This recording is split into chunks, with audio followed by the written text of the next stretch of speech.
Boa noite, amigos da TV Rio Branco, vocês que estavam a prestigiar mais uma edição do programa Roda Viva na Rede Cultura, nossa parceira há mais de 3 anos, estão convidados a continuarem conosco, agora prestigiando o que é nosso. Estamos começando mais uma edição do Tribuna Livre, aqui na sua TV Rio Branco, canal 8.1. Hoje vamos receber o Dr. Eduardo Veloso, empresário de sucesso, oftalmologista, proprietário do Hospital Veloso, mais de 40 anos atendendo os acrianos, de nascimento por opção, e há 2 anos deputado federal pela União Brasil. Como sempre, Narciso Mendes e Osmir Lima estão a compor a bancada de debatedores e entrevistadores. E aí, do outro lado, você que é a razão do nosso sucesso. Vamos ao intervalo comercial e voltaremos em instantes. Você está convidado a continuar conosco, porque a gente volta já.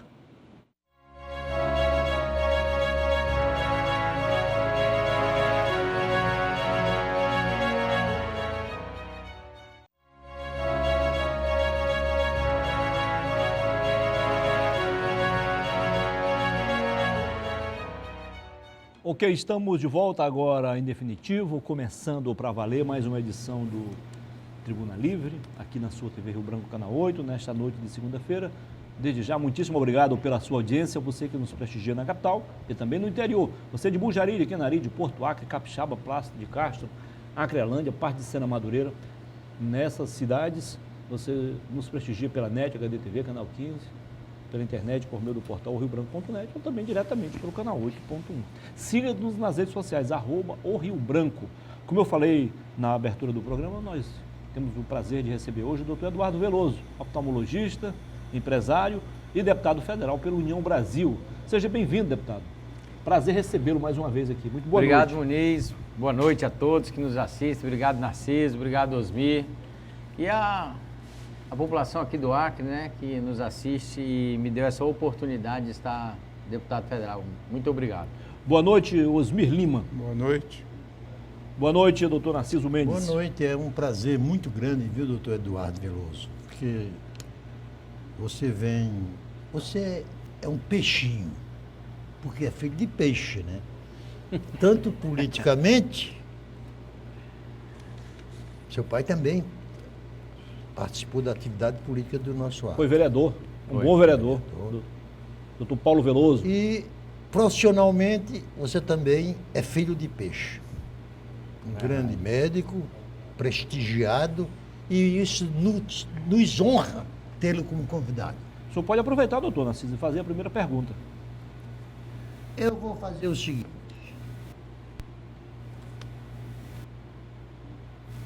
Eu gosto das frutas que experimentei há alguns anos atrás. Presentemente, você ainda está experimentando de uma fruta chamada política. O senhor está gostando dessa fruta? Narciso, estou. Eu acho que a política é a única forma que nós temos de realmente mudar a vida das pessoas. Eu acredito que o Brasil, o nosso Acre, tem um potencial muito grande, Osmir, de crescimento. Talvez uma descentralização da federação em relação aos estados, por termos um Brasil muito grande e de diferentes regionalidades, né, tanto de relevo quanto de população, isso às vezes nos engessa mais. Se nós tivermos uma consciência de que precisamos deixar mais estado, mais município e menos federação, eu acredito que nós daremos um passo muito grande de crescimento, não só para o nosso estado, mas para o Brasil inteiro. Doutor Veloso, primeiro prazer também tê-lo aqui. Você acaba de usar uma palavrinha, descentralização. Há tempos que a gente vem, a classe política, e eu me incluo a época, Narciso, todos nós, que a gente vem criticando a centralização dos recursos em Brasília. E, durante os nossos mandatos, não conseguimos modificar essa descentralização. Porque você sabe que os líderes partidários é quem quase praticamente tem um comando daquilo que deve ou não ser alterado, principalmente as questões polêmicas.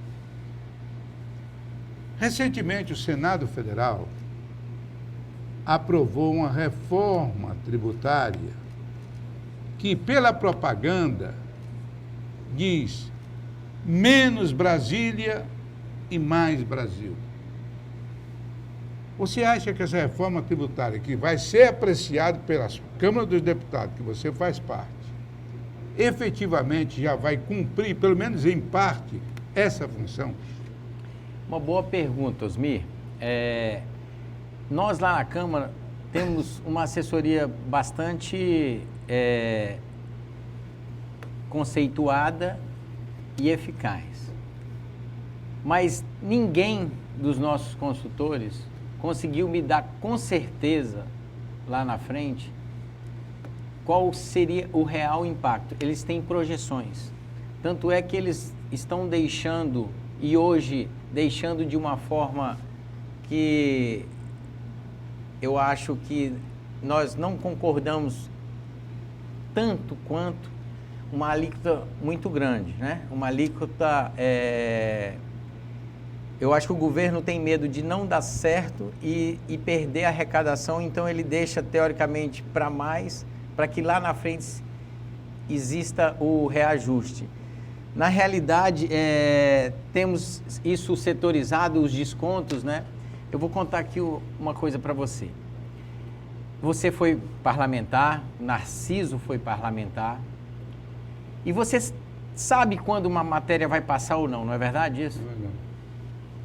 E eu estava lá, tirei um dia todo para falar da reforma tributária quando estava no início, na área da saúde, que é a área que eu sou muito cobrado. E era uma pressão muito grande, que os hospitais iam aumentar a alíquota, o hospital já vive uma fase muito tenebrosa, porque a conta para fechar, a tecnologia chegou, aumentou muito o preço, arrasta o plano de saúde para cima, arrasta o custo saúde, né, para um valor alto. Como é que se equilibra isso? E aí a gente fica lá discutindo, tentando, e nós conseguimos, para que ele tivesse maior apoio da classe da saúde, o governo dá mais 10%, sai de 50% para 60%. E aí? Você pega e vota, ou você, só por ser contra, vai contra para dizer que votou contra um aumento? É complicado, a nossa vida lá não é fácil. E aí, até os seus próprios pares, às vezes, não entendem por que você votou a favor. E policia, né? E policia. Mas... E ele não sabe que já foi uma luta para a gente conseguir esses 10% a mais. Você sabe como é que é uma negociação. Mas eu faria uma observação. Hoje, o presidente da República está contingenciando, quer dizer, não está deixando gastar do orçamento da União, em torno de 15 bilhões, 17 bilhões, e não pode, porque não tem dinheiro. A Constituição brasileira, que nós pecamos, principalmente na área econômica, sim, não na área dos garantias de direitos fundamentais, ela amarrou muito os gastos do governo.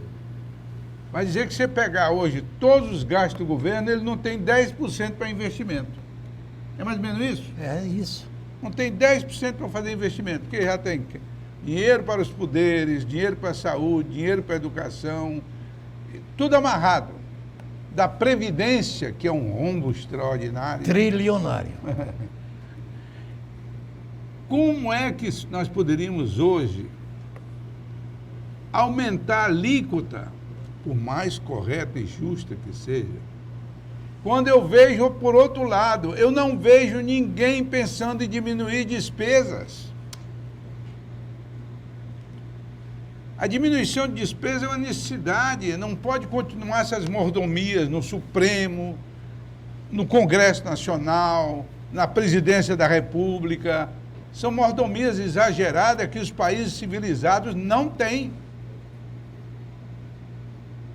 Tem ministro em países europeus que vai para o trabalho de bicicleta. Eu estou com um livro, Osmir, da Dinamarca, Sim. mostrando que a maioria dos ministros da Dinamarca vão para o trabalho de bicicleta. Pois é. Então, hoje, se você for no aeroporto aqui de Rio Branco, chegar de madrugada, tem 3, 4 carros oficiais, e já teve mais. A gente pensa que alguma autoridade importante, essa figura de terceiro escalão, quarto escalão, essas mordomias, nós precisamos enxugar as nossas despesas, aí sim, para dar esse aumento correspondente. Você não acha? Concordo. Nós temos que começar com um exemplo igual nós gerenciamos uma casa. Você tocou num assunto bastante importante para o Brasil. Nós estávamos discutindo isso ontem. Vou falar para você.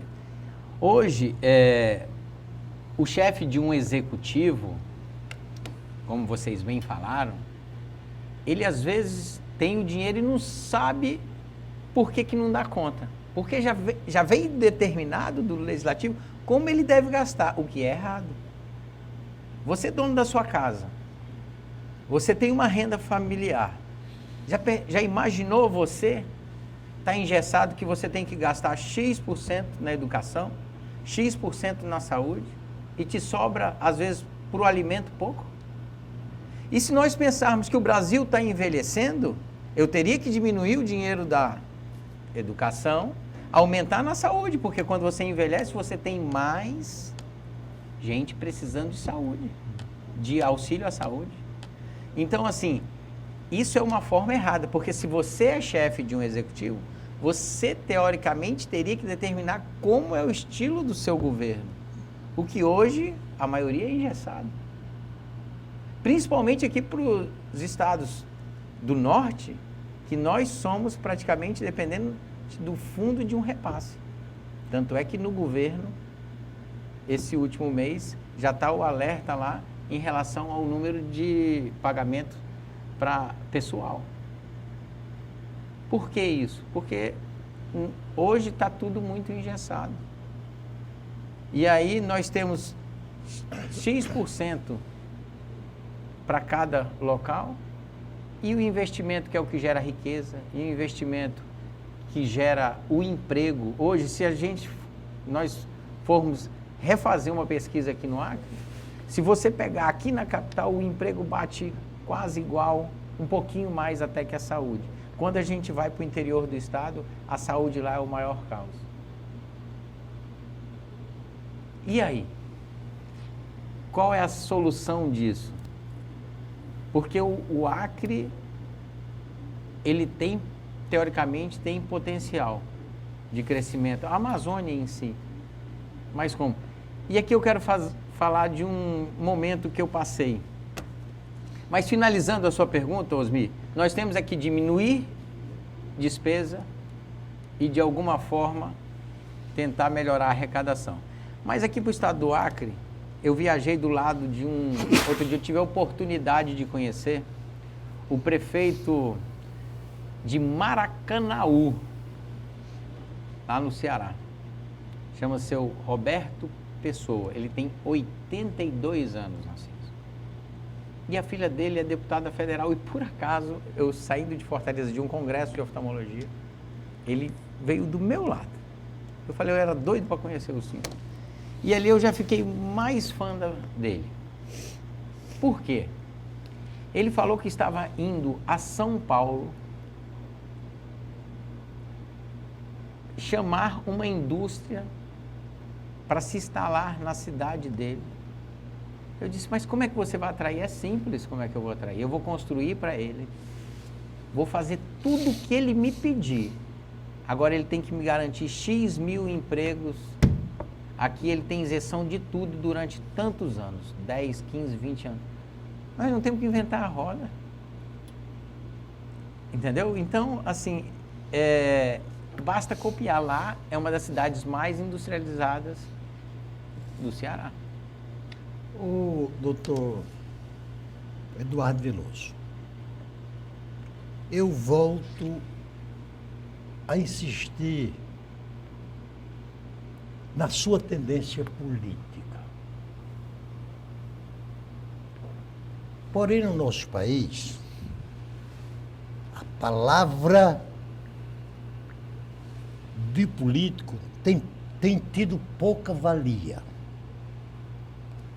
Lá no Nordeste, comumente se denomina os políticos de Zé Promessas. E tem alguns exemplos. Conta que lá no Nordeste, num determinado município, o sujeito era candidato a deputado federal, como um dos nossos grandes defeitos é que os votos parlamentares não são distritais, né, Osmir? Porque a perfeição do voto é o voto distrital. Um determinado candidato chegou no município, aí ele não conhecia nada do município. Aí quando foi apresentado para ele fazer um discurso, ele fez a seguinte promessa. Ele era engenheiro, construtor de pontes, e disse que se eu for eleito eu vou construir uma ponte neste município. Aí o cabo eleitoral dele olhou e disse, candidato, aqui não tem rio. Ele disse, então eu construo o rio também. Pronto, está completo. Pacote completo. É o Então, Zé construiu. Promessa, né? Então, Isso foi em que estado? hein, Que estado foi esse? no Rio Grande do Norte. Ah, o teu estado. É o lá. estado, Não tinha rio naquele. Então, Esse era bom. naquela cidade, né? conta-se. Essa é uma malandragem severa, mentirosa.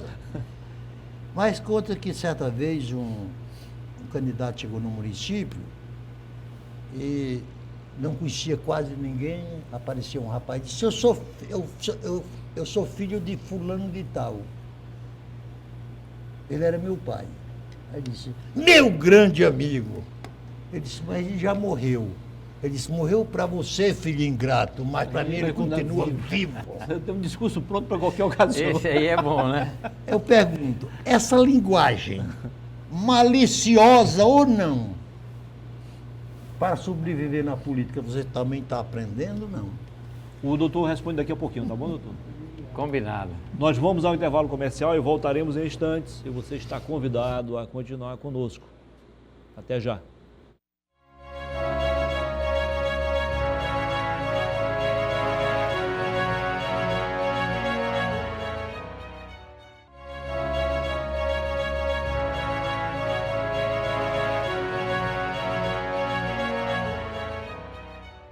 Ok, estamos de volta com a segunda parte do Tribuna Livre desta segunda-feira.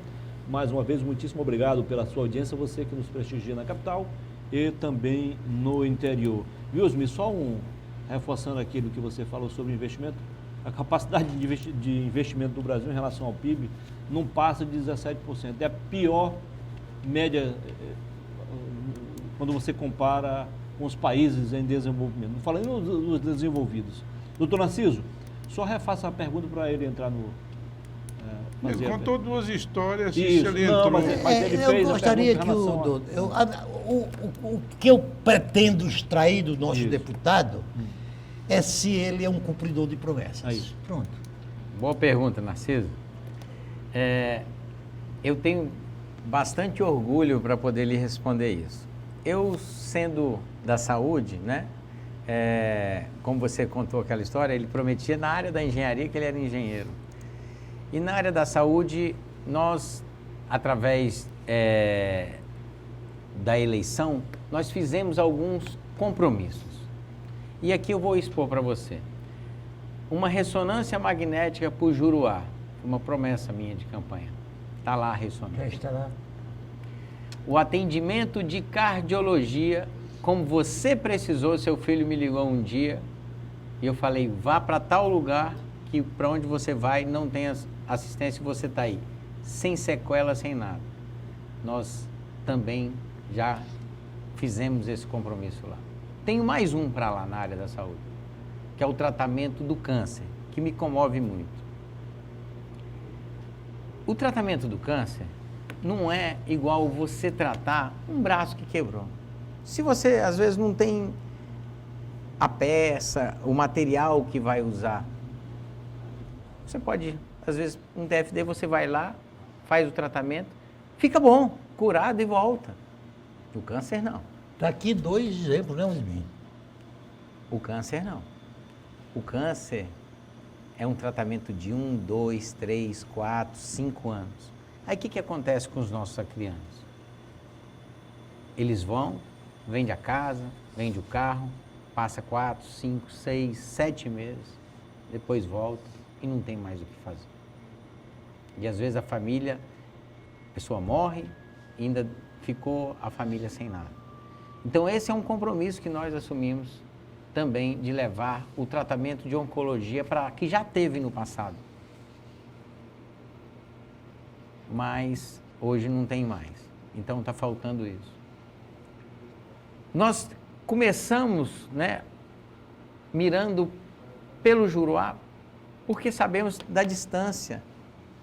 Às vezes o Ministério, Osmir, para abrir a ressonância lá, não queria liberar, porque lá o entorno, dentro do nosso próprio estado, não tem 200 mil habitantes.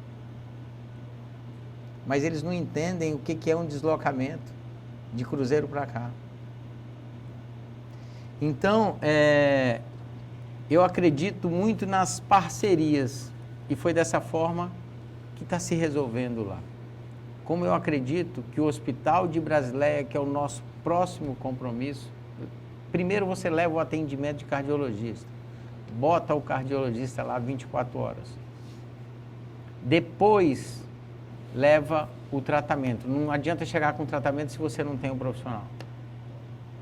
Então, o nosso próximo passo agora é lá no Alto Acre. Em relação a minha especialidade, que foi um compromisso que nós assumimos, de fazer com que o Acre se torne o primeiro estado a ter atendimento com frequência em todos os municípios. Já conseguimos fazer em vários lugares, ainda não está com a frequência, eu digo a frequência assim, a população saber lá de Marechal Taumaturgo, do qual nós já fomos operar lá, saber que todo mês vai ter o atendimento e a cada 4 meses tem a cirurgia oftalmológica. O tanto de TFD que nós economizamos é gigante. Só isso já vale você ser deputado, você vendo essa realização, você vendo que dá para fazer isso. Mas, doutor Veloso, meu deputado, você falou que ali no Juruá, ele diz não ter 200 mil habitantes. Eu não sei, eu estou sem esses números. Mas o Juruá, Cruzeiro do Sul, ele compreende. Cruzeiro do Sul, Mâncio Lima, Porto Walter, Taumaturgo, Ipixuna, Guajará, Tarauacá e algumas vezes Feijó. Feijó e Tarauacá, isso. Então, se não tiver 200 mil... Tem Guajará ali do lado, né? Guajará e Ipixuna. Também que é atendido por Cruzeiro. Mas não é essa a questão que eu quero me referir a você. Você falou no início da entrevista, no bloco anterior, você falou, claro, com a saúde vem o desenvolvimento, com a educação vem o desenvolvimento.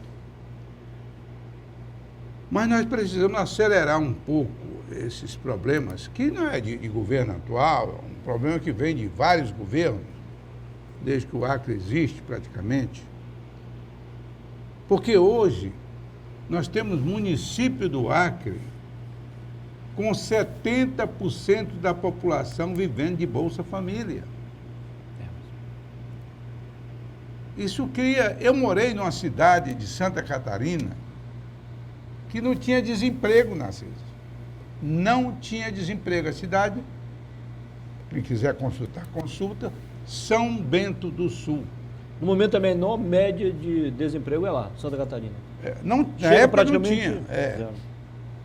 Eu diria, essa cidade de São Bento do Sul não tinha desemprego, mas tinha indústrias que absorviam todo o emprego.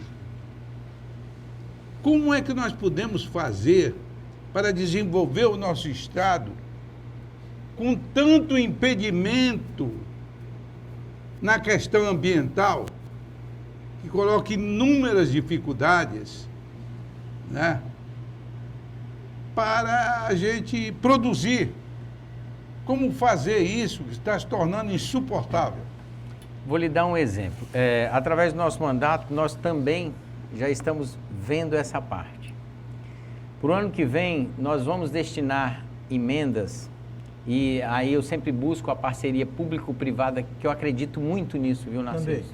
Eu acredito muito nisso. E nós, para o Alto Acre, nós temos lá a Dom Porquito e temos a Acreaves. E o sufoco que eles passam para abater lá. Por que eu falo sufoco? Porque se você tem uma empresa que ela consegue produzir, eu não sei a capacidade deles, digamos que seja 1.000 e você produz 200, 300, você não está com a sua capacidade real atingida e eles não estão. Como é que nós podemos ajudar? Nós estamos traçando para o ano que vem a entrega de máquinas para se fazer uma parceria público-privada, do qual nós vamos destinar para aumentar a produção de aves, né, e de suínos, base para que o BASA, que já tem um protótipo pronto, financie para 100, 200, 300 pequenos e médios produtores, para que faça com que aquela indústria tenha uma capacidade de 70% a 80%, que seria uma capacidade maior e melhor, gerando mais emprego e dando renda para aquela população do campo. É nós produzirmos. E o segundo é levar a indústria. Dando isso certo, nós temos que ver qual a nossa vocação em área. E aí, nisso eu já fiz uma visita para o nosso secretário da SEAGRO, para transformarmos o Estado em setores. Não adianta hoje, e termos uma programação de 10, 20, 30 anos, não adianta hoje. Lá em Mâncio Lima tem o café, mas pode ter o cacau, que vai ter o açaí. Não, o Estado tem que determinar o que ele pode ajudar para o pequeno. São 4 itens naquele local, então vamos fazer um cinturão para que no futuro a gente programe algo de industrialização do lado, de uma transformação daquele produto. Como nós temos lá no Alto Acre, com a Acreaves e com a de suíno. Então, assim, eu não vejo outra saída de desenvolvimento do Estado do Acre. Nós temos que, primeiro, antes de querer, às vezes, desmatar mais, otimizar esses locais que nós temos. E para otimizar, nós precisamos do Estado, porque o pequeno não tem condição. E tem vários exemplos lá no Alto Acre, que a pessoa, Narciso, ela pega um financiamento do BASA, e a média de pagamento é R$15 mil por mês, hoje, de um criador de ave, dá para 20 mil aves. Eles entregam pronto. E a Acreaves está garantindo um pagamento de 26 mil, ou seja, o cara tem aí 11 mil de margem. E como ele, às vezes, aquela família é a maior empregadora dela mesma, ela não tem que pagar muitos funcionários, então, assim, ela consegue tocar e gerir e sobrar algo para eles. É dessa forma que nós pretendemos mudar o Acre. Eu não vejo uma outra saída. E melhorar o escoamento. Eu acredito muito nessa ligação nossa com os países vizinhos. Eu acredito muito, eu acredito nisso. Eu fiz uma conta. Do porto hoje, que está funcionando lá no Peru, que é em Calhau, até Rondonópolis, que é o centro do Brasil, é a mesma distância, passando aqui pelo Acre, se existisse a estrada lá em Mâncio Lima, Cruzeiro do Sul, a mesma distância para o Porto de Santos, ou seja, Rondonópolis para o Porto de Santos é a mesma distância de Rondonópolis ao Porto de Calhau, lá no Peru. E aí eu pergunto a vocês, vocês acham que os chineses, os países asiáticos, que nós consumimos milhares de produtos deles, eles iriam montar centros de distribuições aonde? Me diga. No Brasil, no Peru ou na Bolívia? Com certeza que há trancos e barrancos. O Brasil é mais estável de política, de moeda, e é muito mais consumidor do que os outros países. E por aqui nós iríamos economizar muito na entrada e no transporte dos Doutor produtos. Eduardo Veloso, eu sou tão entusiasmado com a expressão parceria público-privado que, na minha impressão, a denominação deveria ser parceria privada-público, ou exatamente o contrário. E por quê, doutor Eduardo?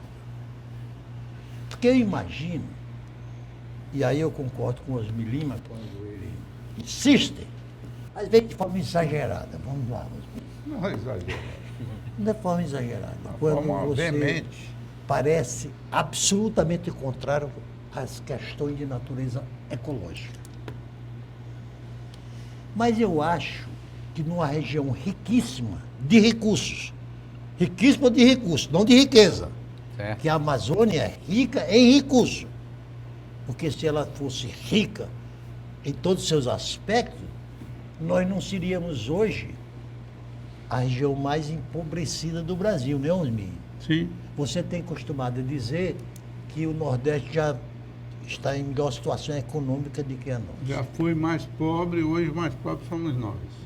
Então, na minha opinião, essa parceria público-privado ou privado-público, o Estado já ajudaria muito, sem precisar de maiores desembolsos, se a nossa legislação não nos atrapalhasse tanto. E um exemplo deste é a questão ecológica na Amazônia. Hoje o desenvolvimento da nossa Amazônia não depende só da disposição dos nossos governantes em querer promovê-la. Até porque o mundo inteiro, né, Osmi, está de olhos gordos nos nossos recursos, porque os recursos naturais deles, as florestas, fundamentalmente, já foram todas destruídas. Eu cruzei a Europa de norte a sul, de leste a oeste, e praticamente não vi nenhuma floresta lá. De lá os europeus saíram para devastar a Ásia e agora está nos impedindo. Qual é a sua noção equilibrada de qual deva ser o desenvolvimento da nossa Amazônia? Será via industrialização ou qual é o método que o senhor aconselharia? Permita-me interromper mais uma vez para a gente chamar o intervalo, o senhor responde na virada do bloco, ok? Vamos ao intervalo comercial e voltaremos em instantes com a terceira e última parte do Tribuna Livre. Até já.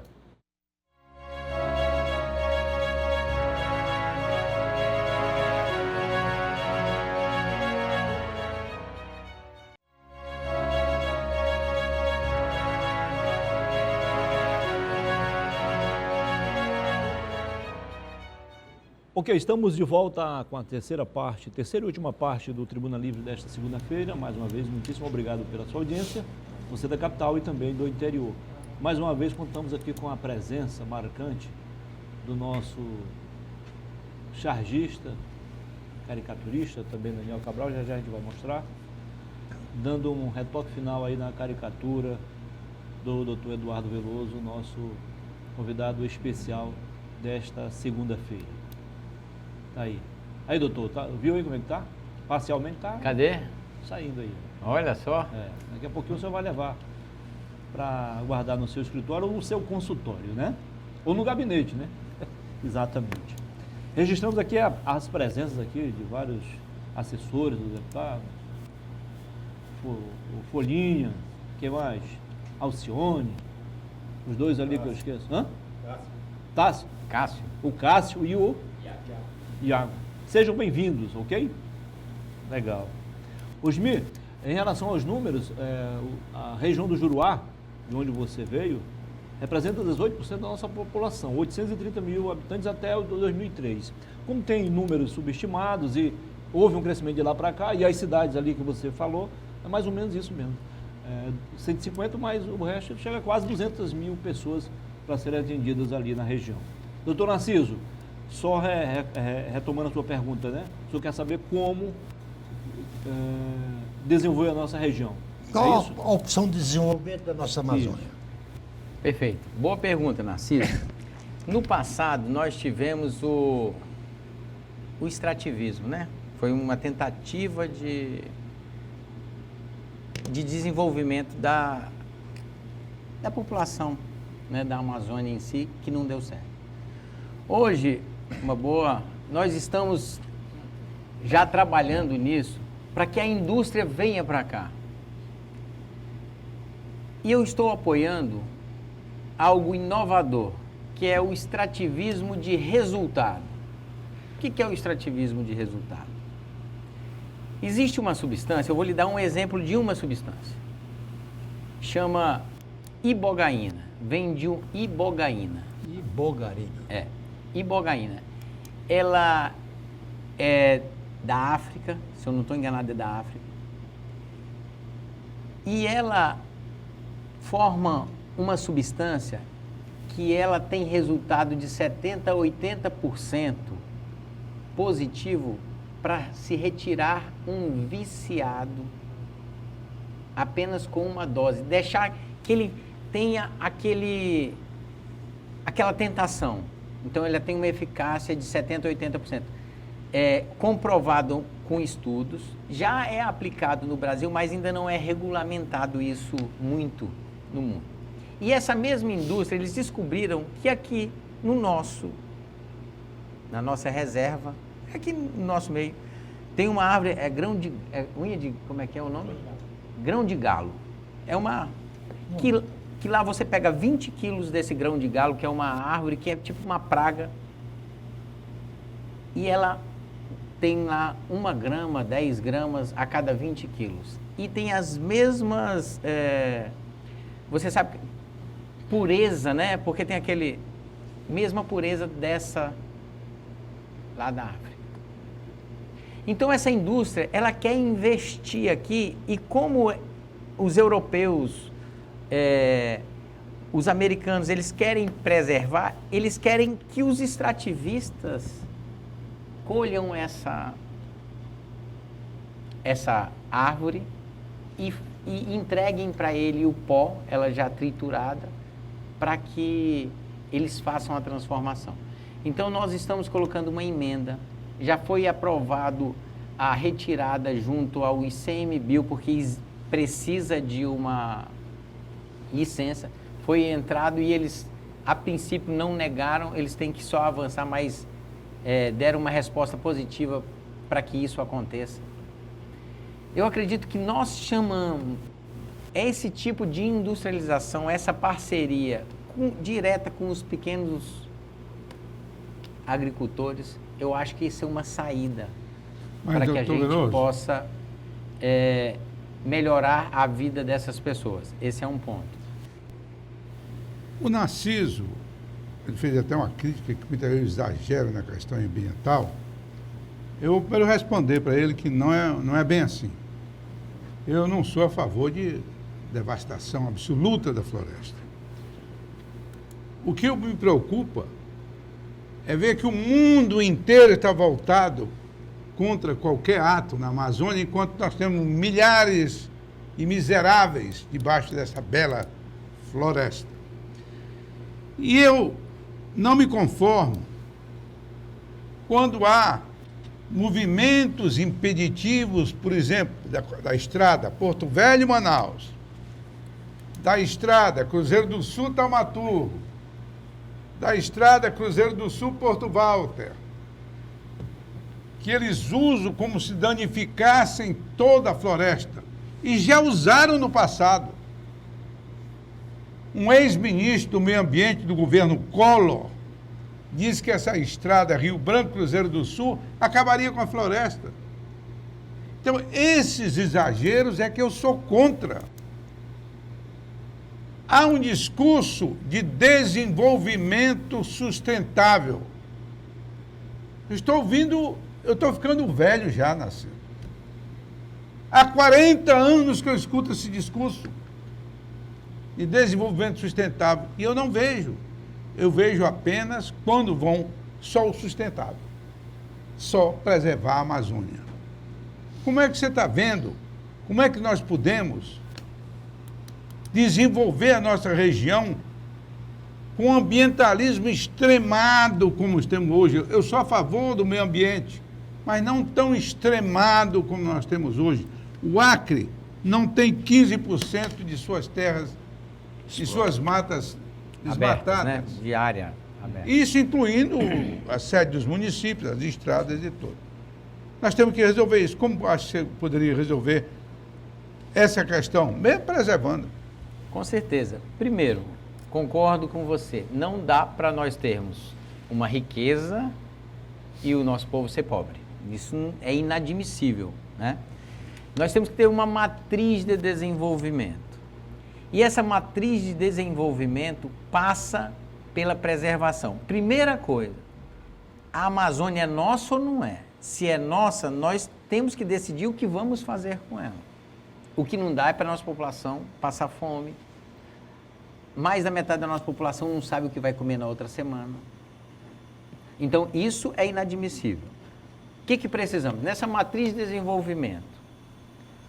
Certo, querem que preserve? Vocês aí estão tentando, através de crédito carbono, agora de várias formas, como é que vai fazer para isso se manter? Porque tem áreas muito boas que, se fossem exploradas, nós estaríamos lá vendendo café, cana-de-açúcar, tudo. Quem é que vai pagar isso? Alguém tem que pagar. É o mundo que quer preservar, então o nosso valor é esse. Mas a Amazônia tem que ser nossa e de controle nosso. E o crédito carbono não é gerador de emprego, não. Não é. É mais para uma pessoa só, que é o dono da terra. Do lugar. Da terra. Então, esse é um ponto, Narciso. Mas isso nós temos que fazer com que seja... Aí sim, isso seria uma política nacional, né? Sim. Isso é algo nacional, que nós não observamos esse caminho hoje. Segundo, é uma conscientização de nós próprios, das pessoas aqui do Acre. Elas têm que entender que nós temos que reivindicar, aprender a de alguma forma reivindicar isso. O doutor Eduardo Veloso, o programa está terminando, Osmir, e nós estávamos esquecidos de um assunto fundamental, que é a escolha do futuro prefeito de Rio Branco e dos nossos municípios. E hoje... Ele é do União Brasil, né? É amanhã que começa, né? Dia 16, né? A propaganda. Isso. Começou dia 16, nós estamos na segunda-feira. Doutor Veloso. Começou na segunda. Foi. Eu deixei a política, e muitas vezes eu Narciso era tão apaixonado por política, tão envolvido, porque você abandonou a atividade política. E eu vou repetir essa frase, que já disse várias vezes nesse programa. Roberto Campos, o avô do atual presidente do Banco Central, num determinado programa de nível nacional, perguntou o que é que ele achava da política. Olha a resposta que ele deu. Foi a amante que mais amei e a que mais me corneou. Então, eu me decepcionei e continuo decepcionado com a nossa anarquia político-partidária. Eu acho isso um desastre. Na casa que você pertence hoje, tem representantes de 21 partidos distintos. Do Senado, são 16. O seu partido, União Brasil, cuja origem foi o PFL, que chegou a ser o partido com maior representação na Câmara dos Deputados. A origem do União Brasil, PFL?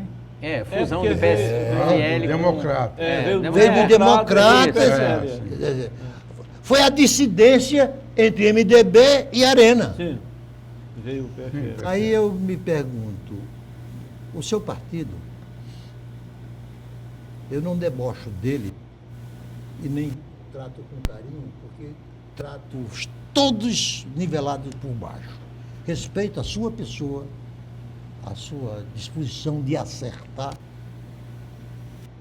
E aqui, a joia da coroa, da próxima disputa eleitoral aqui no Acre, é a Prefeitura de Rio Branco.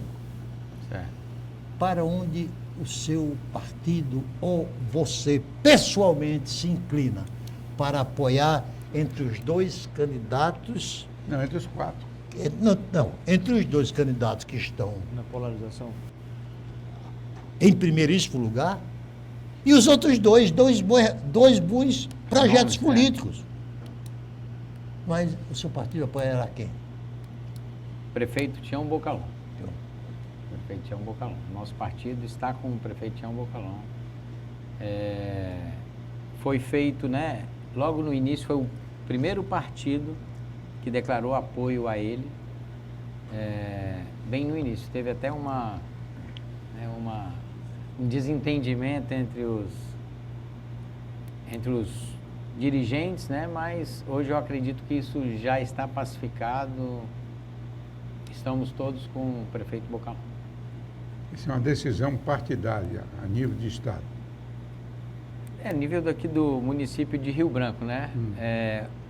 O que o Narciso colocou é bastante interessante, né? Porque se nós pegarmos o modelo americano, lá realmente existe uma ideologia do partido, algo nesse sentido.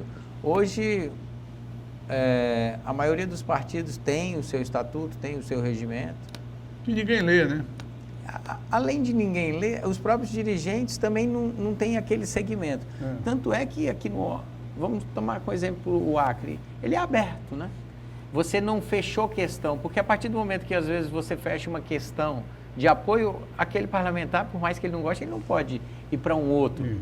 Nós temos o exemplo do nosso governador, que na eleição passada, ele não apoiou o atual prefeito e apoiou a Socorro Nery. O partido dele não tinha fechado questão. Então, assim, isso vai muito hoje da empatia do próprio político, do que ele representa, né? Porque ele fala, olha, a minha representatividade me tende a ir por esse caminho. Então, hoje, tem muito isso dentro da política e nos arranjos de cada município. Tanto é que aqui tem 2 partidos na capital que às vezes são oposição, que em determinado município eles estão juntos lá. Mas em Rio Branco, doutor, o seu partido faz jus ao próprio nome, está unido em torno da reeleição do prefeito ou está dividido? Eu não vou te garantir. Boa pergunta, estou com o nosso prefeito Tião Bocalhão. Os demais isso não é deliberado em assembleia, não? Em Sena Madureira, qual é a posição do partido? Eu estou com o atual prefeito, né, Mazinho, que nós estamos apoiando o Gilberto. E em Cruzeiro do Sul, segundo o maior colégio? Com o Zequinha Lima. Osmi. Não, eu teria muito por comentar sobre a política desse momento. Eu prefiro ainda, embora necessário, ele já respondeu praticamente o que deveria responder sobre os apoios do partido dele aqui no Estado, né? Eu só teria uma pergunta, já no final do programa. É o seguinte: a violação constante da Constituição do Brasil por parte do Supremo não incomoda o Congresso Nacional? Muito. Hoje, com esses acontecimentos, né, principalmente que a mídia está colocando sobre a forma, né, da enquete lá, da fake news, do processo em si, hoje é o assunto mais falado na Câmara. Se você pegar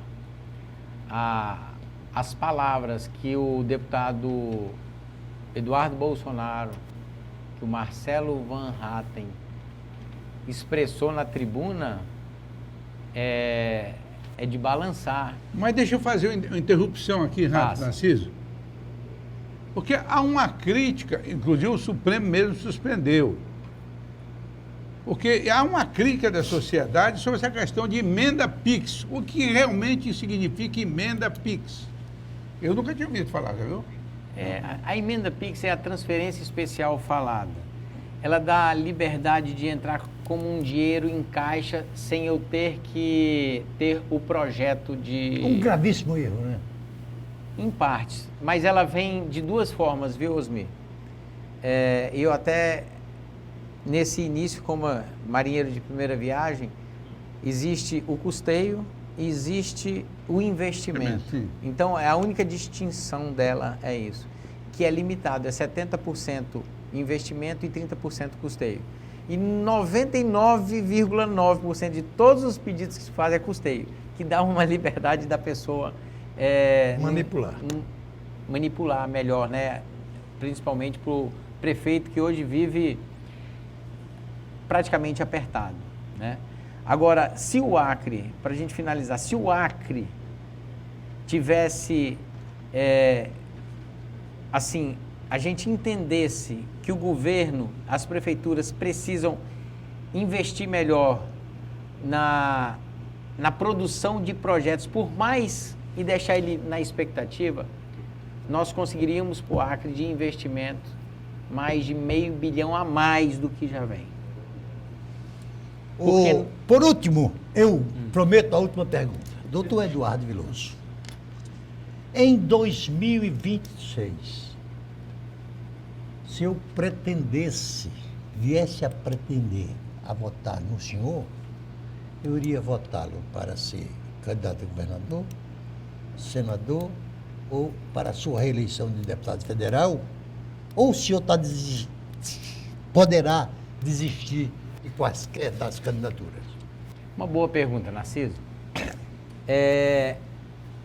Eu acredito assim, ó, você observa que parlamentares falam, olha, eu sou candidato a cargo porque eu tenho o apoio de tal pessoa. O outro fala, eu sou candidato tal porque eu tenho o apoio de tal pessoa. Narciso, eu não sei a que eu vou ser candidato. Eu serei candidato se você que estiver me escutando confiar e quiser que eu continue trabalhando. E você que vai escolher para onde eu vou ser candidato. Ótimo. Legal. Estamos chegando ao final do programa. Doutor Narciso, suas considerações finais, por gentileza. Não, logicamente é agradecer ao doutor Eduardo Veloso. E o senhor vai ser convidado novamente, porque o tema é bastante abrangente, para nós falarmos e criticarmos a nossa precária federação. Nós somos pobres o tanto quanto somos, porque o nosso estado é dividido em 5 regiões e o desenvolvimento do nosso país tem privilegiado aí leste e sul, sul e sudeste do nosso país. Osmir Lima. Não, eu agradeço também a presença do deputado Veloso, uma satisfação revê-lo sempre. E reitero as palavras do Narciso.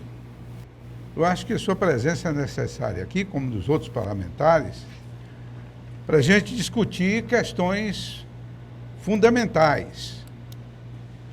O nosso país, ele está empobrecendo.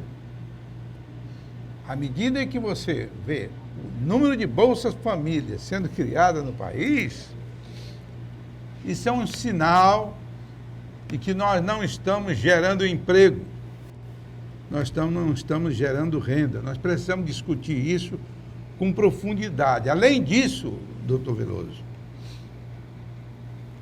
foi um assunto que eu sempre debati na Câmara e fora dela.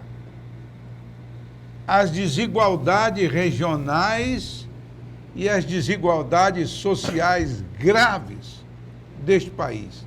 Não podemos continuar. As desigualdades aumentam, Narciso. Estão aumentando essas desigualdades.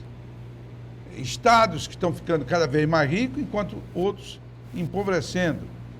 E pessoas concentrando riquezas capazes, eu repeti isso aqui, de fazer um casamento para a filha gastando 20 milhões e o seu vizinho não tem o que comer. Nós precisamos combater isso. Precisamos combater isso. Isso é injusto, isso é desigual, e isso nos incomoda como brasileiro e como cidadão. Muito bem, vem para cá, Daniel Cabral. Exiba aí a arte que você caprichou aí do doutor. Acho que eu estou mais bonito aqui do que... Daniel Cabral. Obrigado, viu, Daniel? Gostei da franjinha, hein? Gostou aí, doutor? Tá aprovada a arte, não tá, doutor? Aqui, ó. Isso. Doutor Eduardo, foi um prazer conversar com o senhor, recebê-lo aqui. Parabéns pelo trabalho desenvolvido enquanto representante do nosso Estado no Congresso Nacional, pelos investimentos que sua empresa tem feito aqui na área de saúde dos olhos e também do coração através da sua esposa. Aliás, eu conversei com ela na semana passada aqui no programa. Ela está muito otimista com os investimentos que estão sendo feitos em Cruzeiro do Sul para levar aos cruzeirenses, aos juruáenses de um modo geral, também atendimento de saúde voltado ao coração, que são, as doenças do coração são responsáveis pela maioria das mortes no Brasil. E sua empresa também está colaborando nesse sentido. Foi um prazer conversar com o senhor.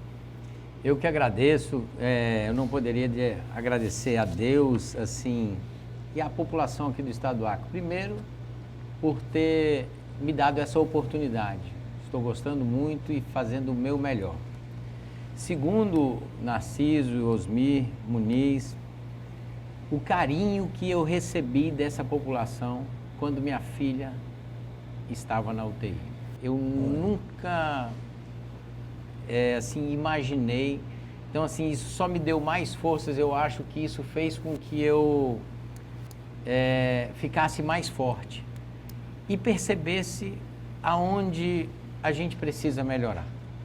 Agradeço a minha esposa, que ela é mais da metade do meu mandato, ela tem, assim, me ajudado muito, por isso eu descentralizo, viu? Talvez eu tenha uma vantagem em relação aos outros, que eu consigo descentralizar também essa parte da ajuda no mandato, na saúde e tudo. Finalizo falando que um dos melhores investimentos que eu fiz, que mais me deu, assim, orgulho, foi um curso de mestrado que eu estou levando para Chapuri, Narciso. Eu nunca pensei que isso mexesse tanto assim com o Bril. Nós temos sim que investir na educação, né, de uma forma mais consciente, de uma forma mais real. E termino falando daquilo que você falou, Osmir, do valor, da distribuição de renda. Isso tudo que você me falou, estamos num local rico, com diferenças sociais gigantes. E para isso, Narciso, para isso, Osmir, eu acredito muito em uma saída, na valorização daquilo que nós fazemos, que o cidadão sabe fazer, que é o seu trabalho, o seu emprego. Se nós formos e pegarmos como exemplo um país que é desenvolvido, entre um salário do maior que tem, pego no exemplo deputado, senador, ministro, que é R$44 mil. Para quem ganha um salário mínimo, a diferença é 30 vezes. Em país desenvolvido é de 8 a 10 vezes. Isso. Exatamente.